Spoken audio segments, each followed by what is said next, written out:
Hi, I'm Marlon. Welcome to Binido Farm. Tara, samahan niyo ako. Welcome po sa ating Lot Villa 1. Itong Lot Villa natin, pang-animan na tao lang talaga siya. Pero meron kaming mga nakaabang na sofa bed para sa mga gustong mag-add-on. So ang style niya is loft style. So tara, akit tayo. So meron tayong air condition, extra fan, dalawang queen size bed, and extra mattress. So this villa is kinoncept namin to is for family and barkada. So we have counter here, bar counter na pwedeng gamitin for breakfast, dine-in. Although meron din naman tayong outdoor dining area. So this kitchen, small kitchen, originally pang kitchen talaga siya, pero we provide separate kitchen para kasi para hindi mangamoy. So at least ito fresh air. Since farm tayo, so expect natin yung mga insect, kaya fully screened siya.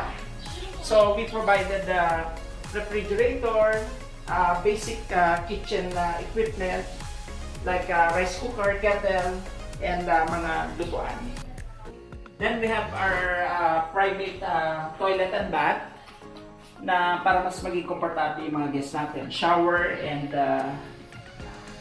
sink. So this two villa, identical siya. So identical, magkamukha siya. Tara, pasok tayo. So kung ano yung mga nakita nyo dun sa kabila, ganito rin. Same amenities, same features, same layout ng CR, and same layout ng kitchen. Then punta naman tayo sa gazebo natin. Halika, sunod kayo. So itong gazebo, ginaganatan to ng mga small gathering like bridal shower, small birthday parties, reunion. So we have a video okay and board games. Yan, may sungka, may chess. Usually, day tour lang yung mga nagbubuk dito for siguro mga 20 to 25 guests. May mga gathering kayo, pwede yung gamitin itong long table natin, lagyan natin din mga handa natin, and perfect for your dining experience. So, itong gazebo natin is connected sa ating pool. So, yan, we have a jacuzzi, we have a fountain, and falls dito sa ating pool area.